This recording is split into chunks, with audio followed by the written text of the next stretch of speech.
Hello friend, જય શ્રી કૃષ્ણ. સ્વાગત છે તમને મારી ચેનલ આશા કિચનમાં. આજે આપણે બનાવીશું મેથીના ગોટા. તો તમે વારંવાર બનાવતા હશો, પણ એકવાર તમે આ રીતે ગોટા બનાવીને જો, એકદમ સરસ એવા ટેસ્ટી બનીને તૈયાર થાય છે. ના બેસન, ના રવો કે ના મેંદો એડ કર્યા વગર, ના ઈનો કે સોડા કશું એડ કરવાનું નથી, તો પણ એકદમ સરસ એવા ટેસ્ટી બની તૈયાર થશે. ઉપરથી એકદમ ક્રિસ્પી અને અંદરથી સોફ્ટ પોચા જાળીદાર એવા બનીને તૈયાર થાય છે. અને સાથે આપણે ચટણી પણ બનાવીશું. ખજૂર આંબલીની તો ચટણી બનાવતા જ હશો, તમે એકવાર આ રીતે ચટણી બનાવીને જુઓ, એકદમ સરસ એવી ચટણી બનીને તૈયાર થાય છે. અને આ ભજીયા છે ઘરમાં રહેલી બે વસ્તુ જે આપણે બનાવીશું. તો ચાલો આપણે બનાવવાનું શરૂ કરીએ. તેના માટે પહેલાં આપણે છે ચટણી બનાવીશું. ગેસ ચાલુ કરી લીધો છે અને એક પેન લીધું છે. તેમાં આપણે 2 ચમચી જેટલું તેલ લેશું. આમાં તેલ વધારે લેવાની કોઈ જરૂર નથી. હવે તેલ છે સરસ એવું ગરમ થવા દેવાનું છે. અને આપણું તેલ સરસ એવું ગરમ થઈ જાય પછી અડધી ચમચી જેટલી અડદની દાળ લીધી છે અને અડધી ચમચી જેટલી છે ચણાની દાળ લીધી છે, તે આપણે તેલમાં એડ કરી દઈશું. હવે છે તે અડધી ચમચી જેટલી રાઈ લીધી છે, તે પણ આપણે સાથે એડ કરી દઈશું. હવે છે તેમાં મેં જીરું લીધું છે અડધી ચમચીથી ઓછું એવું, તે એડ કરી દઈશું. હવે છે મીઠા લીમડાના પાન લીધા છે, તે એડ કરી દઈશું. હવે તેમાં મેં આદુના ટુકડા લીધા છે 2-3, તે એડ કરી દઈશું. અને 7-8 લસણની કળી લીધી છે, તે એડ કરી દઈશું. અને સાથે છે તે મેં 2 લાલ મરચાં લીધા છે સૂકા, તે એડ કરી દઈશું. કેમ કે આપણે હું લાલ મરચું પાવડર એડ નથી કરવાની, એટલે મેં સૂકા લાલ મરચાં લીધા છે. વઘારને સરસ રીતે આવી રીતે બધું મિક્સ કરી લેવાનું છે. વઘાર સરસ રીતે આપણે તેલમાં સાતળવા દેવાનો છે. પછી હવે તેમાં થોડીક હિંગ એડ કરી દઈશું. અને અડધી ચમચીથી ઓછી એવી હળદર પાવડર એડ કરી દઈશું. અને 2 મીડિયમ સાઇઝના મેં ટમેટાં લીધા છે, દેશી ટમેટાં લીધા છે, તેને મોટું મોટું કટ કરી લીધું છે આવી રીતે, તે આપણે એડ કરી દઈશું. બધું વઘાર સાથે સરસ રીતે આપણે મિક્સ કરી દેવાનું છે. અને તેમાં અડધી ચમચી જેટલું નમક લીધું છે, નમક એડ કરી દઈશું. નમક એડ કરવાથી આપણે ટમેટાં છે તે જલ્દીથી સોફ્ટ થઈ જતા હોય છે. હવે તેમાં છે તે મેં થોડુંક પાણી લીધું છે, તો અડધાથી ગ્લાસ ઓછું એવું થોડું પાણી લીધું છે. બધું સરસ રીતે આપણે મિક્સ કરી દઈશું. અને હવે છે તેને ઢાંકણ ઢાંકી 1 મિનિટ સુધી તેને આપણે કૂક થવા દઈશું.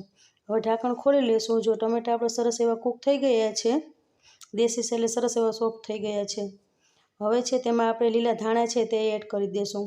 જો મેં આટલા લીલા ધાણા એડ કરે છે, તમે ડાળખા સહિત પણ એડ કરી શકો છો. લીલા ધાણા એડ કરીશું એટલે આપણું ફ્લેવર છે એ સરસ એવી ઉભરીને આવશે અને ચટણી એકદમ સરસ એવી ટેસ્ટી બનશે. હવે ગેસની ફ્લેમ બંધ કરી દઈશું, તેને ઠંડુ કરવા માટે આપણે રાખી દઈશું. ત્યાં સુધી છે આપણે બીજી પ્રોસેસ કરી લઈએ. 1 વાટકી જેટલા છે મેં ચોખા લીધા છે. અને આ ચોખા છે તે મેં ખીચડિયા લીધા છે. તમે કોઈ પણ જાતના લઈ શકો છો, પણ આ ખીચડિયા ચોખા લેવાથી વધુ સરસ એવા આપણા ભજીયા છે તે બને છે. હવે મેં છે તે આ 1 વાટકી જેટલા ચોખા લીધા હતા, તેને ગરમ પાણીમાં છે તે પલાળવા રાખી દીધા હતા.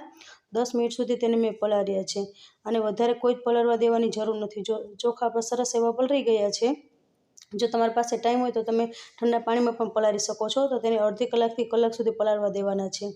અને આપણે જો ચોખા સરસ એવા પલળી ગયા છે, હવે તેને આપણે પાણી છે તે કાઢી લઈશું. જો પાણી છે મેં કાઢી લીધું છે અને ચોખા જો આવી રીતે થઈ ગયા છે, હવે તેને આપણે મિક્સર જારમાં છે તે લઈ લઈશું. અને મિક્સર જારમાં આપણે એડ કરી દેવાના છે ચોખાને.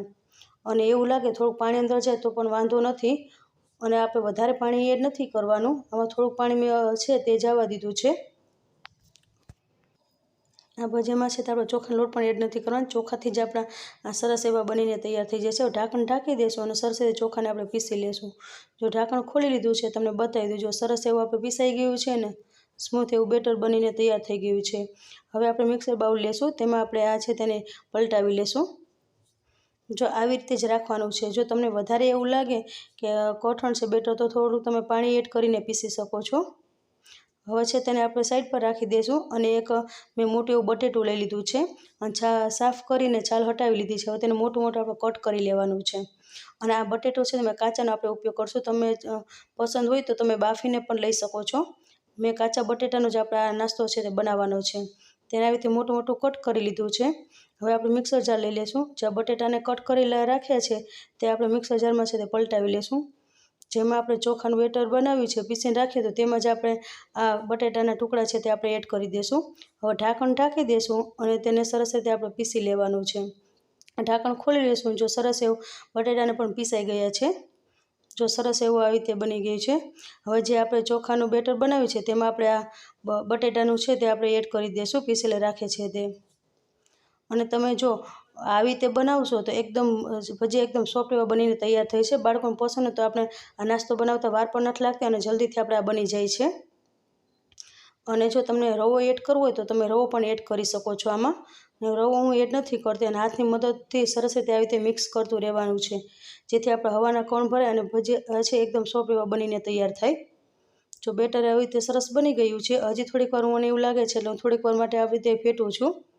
હવે છે તેને આપણે ઢાંકણ ઢાંકીને તેને રાખી દઈશું. ત્યાં સુધી આપણે ચટણી છે તે પીસી લેવાની છે. હવે મિક્સર જાર લીધું છે. આપણે જે ચટણી ઓલું બનાવી રાખી તે મિશ્રણ છે એ ઠંડુ થઈ ગયું છે. હવે તેને મિક્સર જારમાં આપણે લઈ લઈએ. હવે તેને ઢાંકણ બંધ કરીને તેને પીસી લેવાનું છે. પાણી એડ નથી કરવાનું. આ ચટણી છે થોડી ઘાટી જ રાખવાની છે. હવે ઢાંકણ ખોલી લેશું. જો સરસ એવું પીસાઈ ગયું છે અને આપણી ચટણી છે સરસ એવી જો બની ગઈ છે અને તમને થોડી ઢીલી પસંદ હોય તો તમે ઢીલી પણ કરી શકો છો, પણ આપણે આ ભજીયા સાથે આ ચટણી આવી છે તો જો સરસ એવી મજા આવશે. હવે ચટણી છે આપણે એક વાટકીમાં છે તે કાઢી લઈએ. હવે મેં વાટકીમાં લઈ લીધી છે. જેમાં આપણે ભજીયા છે તે રાખવાના છે તે વાટકી મેં રાખી છે તેની અંદર આપણે લઈ લઈશું. એકવાર તમે જરૂરથી આ રીતે ચટણી બનાવશો, બહુ સરસ એવી ચટણી ટેસ્ટી બની તૈયાર થાય છે અને આ ભજીયા સાથે આ ચટણીનું કોમ્બિનેશન બહુ સરસ એવું આવે છે. હવે તેને સાઈડ પર રાખી દઈએ. હવે જે બેટર આપણે ઢાંકીને રાખ્યું છે તેને હવે આપણે ચેક કરી લઈએ. જો બેટર એવું જો સરસ એવું બની ગયું છે. હવે તેમાં છે તે આપણે 1 ચમચી જેટલું નમક એડ કરી દઈશું. હવે છે તેમાં અડધી ચમચી જેટલી છે કાળી મરીનો પાવડર છે તે આપણે એડ કરી દઈશું. કાળા મરી પાવડર છે અધકચરો કરવાનો છે. હવે તેમાં અડધી ચમચી જેટલું આખું જીરું એડ કરી દઈશું. અડધી ચમચીથી ઓછી આપણે હિંગ એડ કરી દેવાશું. મીઠા લીમડાના પાન લીધા છે અને ઝીણું ઝીણું કટ કરી લીધું તે એડ કરી દઈશું. અને મેં છે લાલ મરચાં લીધા છે એને ઝીણું ઝીણું કટ કર્યું તે એડ કરી દઈશું. અને સાથે છે લીલા મરચાં લીધા છે તેને પણ ઝીણું ઝીણું કટ કરી લીધું છે તે એડ કરી દઈશું. જો તમારી પાસે ખાલી એક લીલા મરચાં તો પણ એડ કરી શકો છો. મુઠ્ઠીભર જેટલા છે લીલા ધાણા લીધા છે તે એડ કરી દઈશું.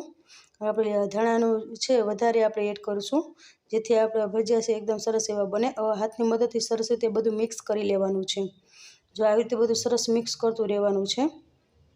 જેમ આપણે હાથથી સરસ રીતે મિક્સ કરતા જશું એટલે આપણે ભજીયા છે એકદમ સોફ્ટ બનીને તૈયાર થશે.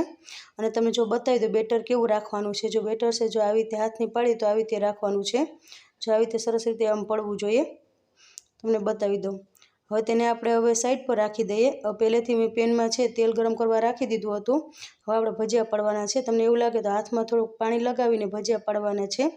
હવે આપણે તેલમાં ભજીયા પાડી દઈશું અને છે ભજીયા છે એકદમ આપણે નજીકથી પાડવાના છે જેથી એકદમ સરસ એવા ગોળ બને. અને જેટલા પેનમાં સમાય તેટલા આપણે ભજીયા છે તે પાડી લેવાના છે. અને આને હલાવવાની જરા પણ ઉતાવળ નથી કરવાની. થોડીક વાર પછી જ આપણે ભજીયા છે તે પલટાવવાના છે. ભજીયાને આપણે પલટાવી લઈશું. બંને બાજુ સરસ રીતે ક્રિસ્પી થાય ત્યાં સુધી આપણે ભજીયાને છે તે ચડવા દેવાના છે. અને તમે જોઈ શકો છો આપણે જો બંને બાજુ સરસ એવા ક્રિસ્પી થઈ ગયા છે. હવે જારેમાંથી આવી રીતે પલટાવતા રહેશું અને સરસ એવા ક્રિસ્પી થઈ જાય પછી આપણે કાઢી લેવાના છે. ભજીયા સરસ એવા કૂક થઈ ગયા છે. હવે જારાની મદદથી છે તે આપણે ભજીયા કાઢી લેશું અને તેલ બધું નિતારી લેવાનું છે. ભજીયા આપણે સરસ એવા તળાઈ ગયા છે. હવે તેને આપણે એક પ્લેટમાં કાઢી લઈએ. તેવી જ રીતે હું તમને બીજો બેચ છે તે તળીને બતાવી દઉં. હવે છે જો આપણે આવી રીતે ભજીયા છે તે પાડી લેવાના છે અને ગેસની ફ્લેમ છે તે પહેલાં છે આપણે ધીમે રાખવાની છે. પછી તમે થોડીક ફાસ્ટ કરી શકો છો. જો પહેલેથી ફાસ્ટ હશે તો ભજીયા ઉપર તેલ ચડી જશે અને ભજીયા સરસ એવા બનશે નહીં. હવે છે તે આપણે જણાની મદદથી બંને બાજુ પલટાવતું રહેવાનું છે. ભજીયા ક્રિસ્પી થાય ત્યાં સુધી આપણે તેને તળવાના છે. આપણે ભજીયા સરસ બનીને તૈયાર થઈ ગયા છે. હવે તેને એક પ્લેટમાં લઈશું. આ વિડીયો જો તમને પસંદ આવે તો વિડીયો લાઇક કરજો, શેર કરજો અને ચેનલ પર નવા તો ચેનલને સબસ્ક્રાઈબ કરવાનું ભૂલતા નહીં. મારી નવા ભજીયાની રેસીપી તમને કેવી લાગી? સારી લાગી હોય તો કોમેન્ટમાં મને જરૂરથી જણાવજો. આ રેસીપીમાં બસ આટલું. ફરી મળશું એક નવી રેસીપી સાથે. ત્યાં સુધી જય શ્રી કૃષ્ણ બધાને એન્ડ થેન્ક્સ ફોર વોચિંગ.